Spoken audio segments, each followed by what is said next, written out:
नमस्ते सबैजनालाई। नमस्ते सबैजनालाई।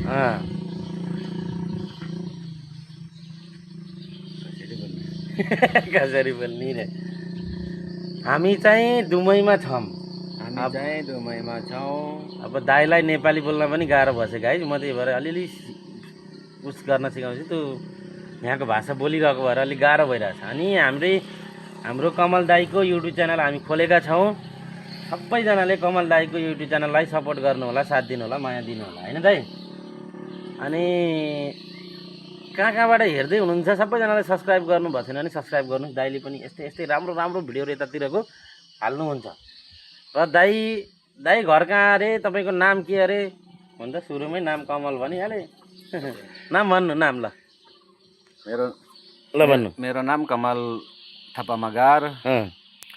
नेपालबाट गोर्खाबाट हो हजुर, गोर्खा लक्ष्मी बजारबाट।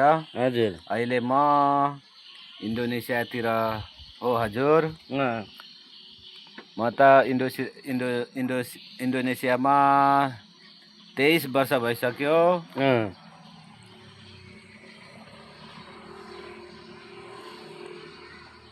यहाँलाई बुढी भयो, छोराछोरी भयो, म त यतातिर भुलिराखेको छु, बस्दैछु। मेरो जेठा छोराको पनि यस्तै ठुलो भइसक्यो। कान्छो छोरा 8 कक्षामा पढ्नुहुन्छ, कान्छी छोरी 2 कक्षामा पढ्नुहुन्छ। अहिले म यहाँ डुमाईमा साथीको घरमा घुम्दैछु। म पनि त यतातिर भोलिको जानेमा। नेपाल घर कहाँ अरे दाई? गोर्खा लक्ष्मी बजार। लक्ष्मी बजार। अनि गोर्खातिर लक्ष्मी बजारको अनि उता गोर्खा राजदरबार, त्यहाँ राजदरबार छ हैन? त्यहाँ छ हजुर। अनि त्यहाँबाट मनोकामना यत्रो सालपछि कति याद आछ? आउँछ कि आउँदैन? आउँछ हजुर। आउँछ नि हैन? आउँछ नि।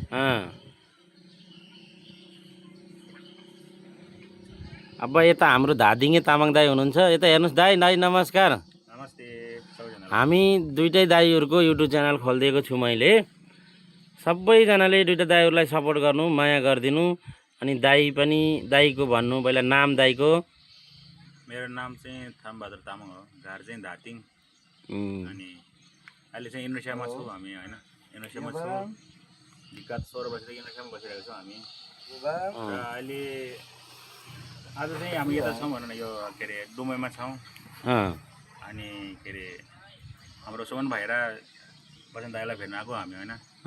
यहाँ बसेको लगभग 4 दिन भइसक्यो हामी यहाँ बसेको।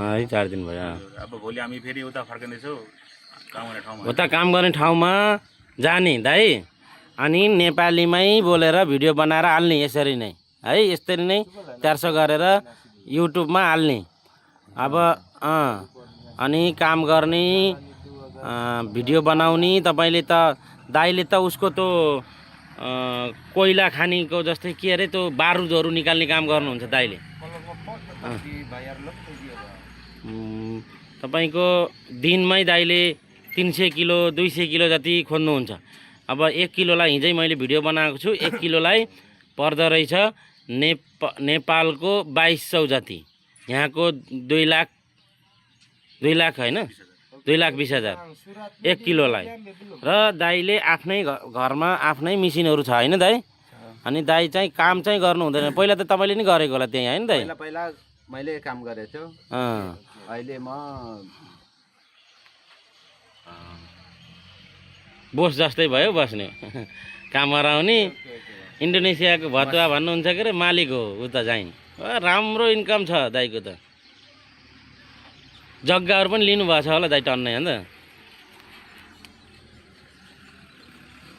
जग्गा किनेर घर बनाइसक्यो। अनि जग्गाहरू त तपाईँको त सिसा भन्नुहुन्छ नि, त्यो बारुदहरू खोज्ने जग्गाहरू त किनेर खोज्ने हो कि कस्तो? किनेर खोज्ने पहिला त्यहाँ गएर चेक गर्ने होला नि त छ कि छैन भनेर चेक गर्ने चेक मिसिन हुन्छ चेक गर्ने मसिन अँ यतातिर भन्छ बोर त्यसले चेक गरेर चाहिँ पत्ता लगाउँछ यहाँ छ कि छैन भनेर छ भने बल्ल खोल्ने डोजरले खोल्ने होला गहिरो गहिरो खोल्नुपर्छ गहिरो खोल्छ तास 6 मिटर 8 मिटर गहिरो छ खास त उसको के भन्छ हौ त्यसको त्यो बारुदको त्यो गोलीहरू बनाउँछ गोली मात्रै बनायो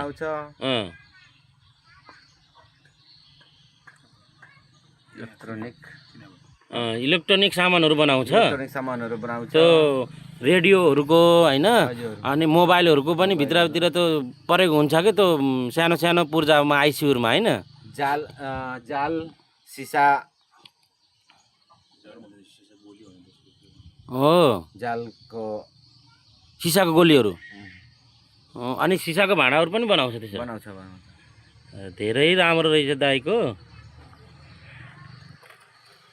अनि हाम्रो दाइले चाहिँ के काम गर्नुहुन्छ त हाम्रो तामाङ दाइले म चाहिँ यता कम्पनीमा काम गर्छु कुखुरा फार्ममा दाइले चाहिँ कुखुरा फार्ममा काम गर्नुहुन्छ अनि यता बसन्त दाइले चाहिँ के काम गर्नुहुन्छ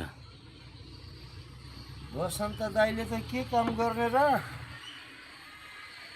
हुन त अब कमेन्टमा भतुवा भन्छ 8-10 जना 12 जनालाई काम लगाएर खाइन्छ त्यही हो बसन्त दाइको चाहिँ यहाँ देख्नु भएको छ यी तेलको रुख दाइको चाहिँ खेती व्यवसाय भनेकै तेल हो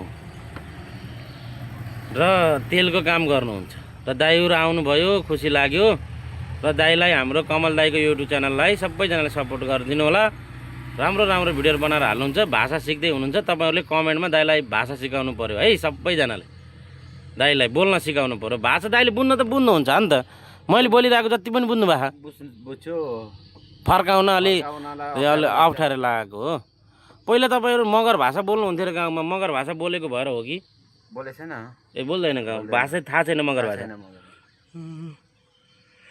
ल दाइको युट्युब च्यानललाई सबैजनाले माया गरिदिनु होला साथ सपोर्ट गर्दै गर्नु होला दाइको भिडियोहरू अब रेगुलरली आउने गर्छन् जय नेपाल सबैजनालाई जय गोर्खा ल गोर्खाले छिटो हो ल खै जय भनेको जय गोर्खा जय नेपाल